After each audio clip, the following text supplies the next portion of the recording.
오늘이 오제가 됐어요. 백중 오제는 우리가 습관적으로 몸에 배웠던 습관이라는 게 있잖아요.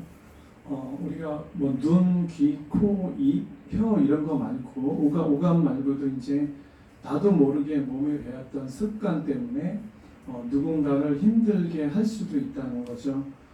그런 거를 위해서 우리가 영가님을 위해서 돌아가시는 분에게도 그거를 이제 몸에 배웠던 습관을 다 버리고 이제는 극락왕생하시라는 뜻에서 이제 오제를 마련했고요.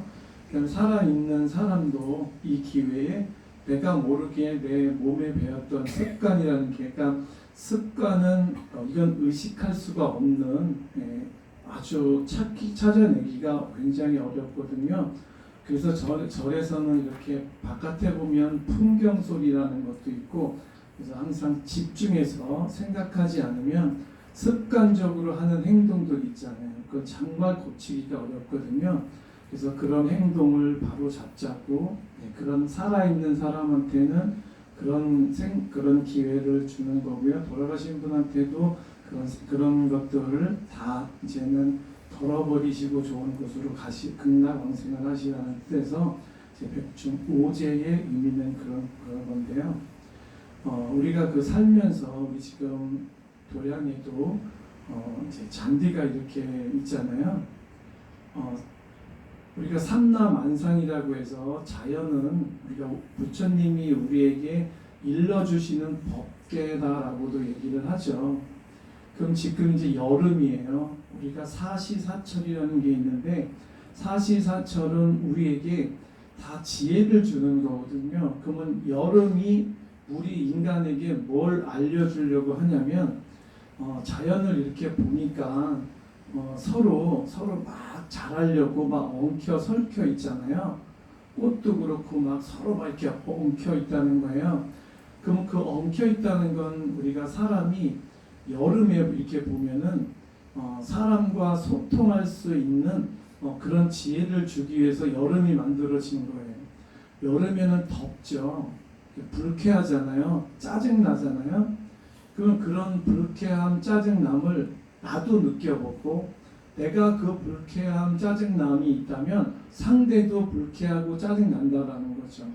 그러니까 그런 사람과 소통을 잘 하려면 여름을 그냥 수영장에서 막 이렇게 물놀이하고 오면 내 몸은 시원한데 와보면 그런 걸로 인해서 우리는 늘 말씀을 드리지만 얻어지는 건 아무것도 없다는 거예요.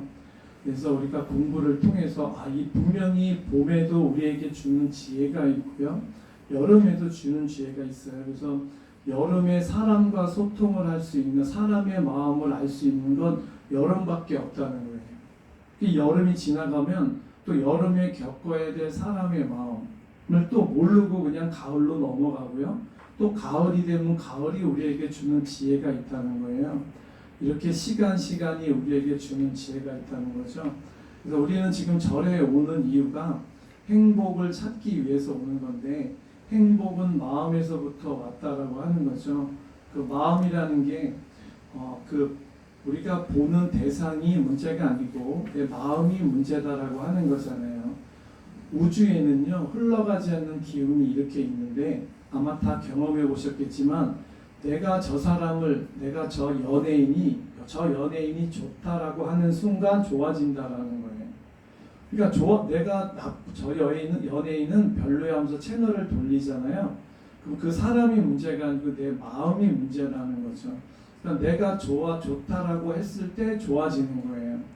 우리 부처님도 부처님으로 바라보지 않고 그냥 나무로 바라본다든가 돌로 바라보면 나무가 되고 돌이 되는 거지 부처님이 되는 게 아닌 거죠.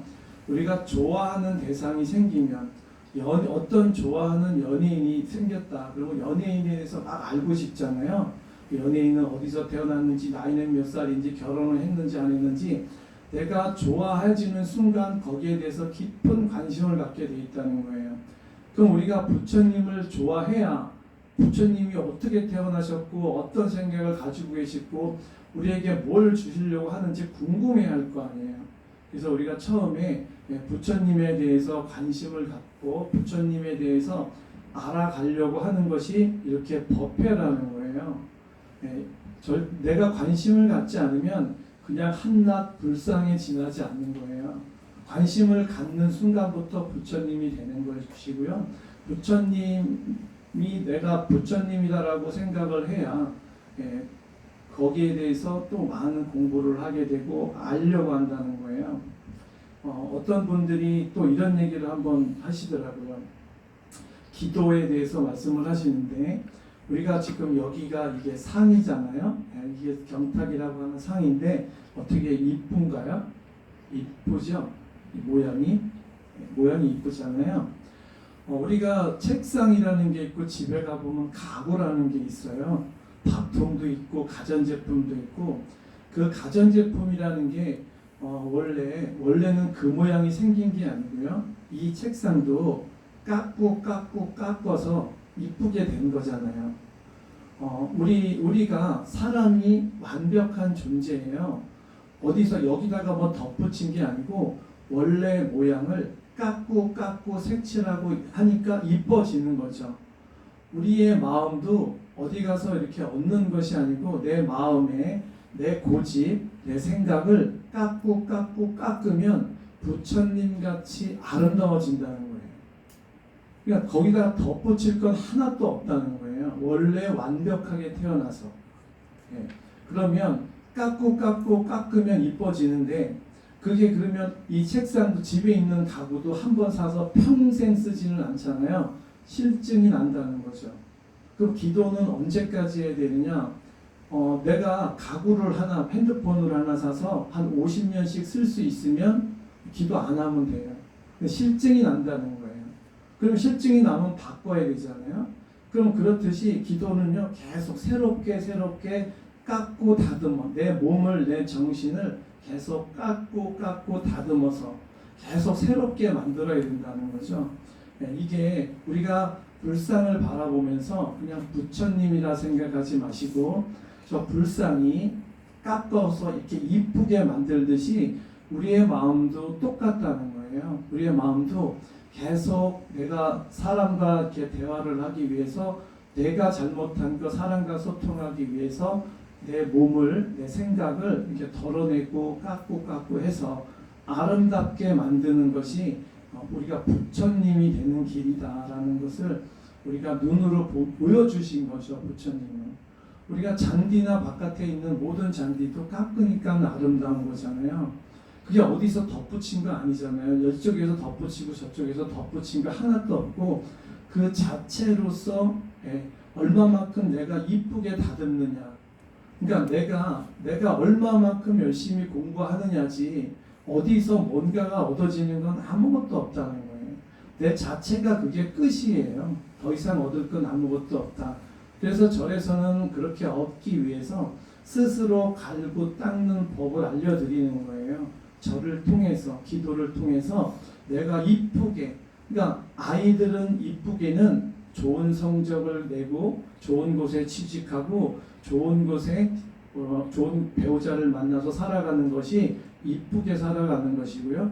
나이 드신 분이 이쁘게다라는 것은 우리가 나이에 맞게끔 어른에 맞게끔 내가 아이와 다르게끔 모든 것을 이해할 수 있는 그런 아름다움을 만든다라는 것이죠.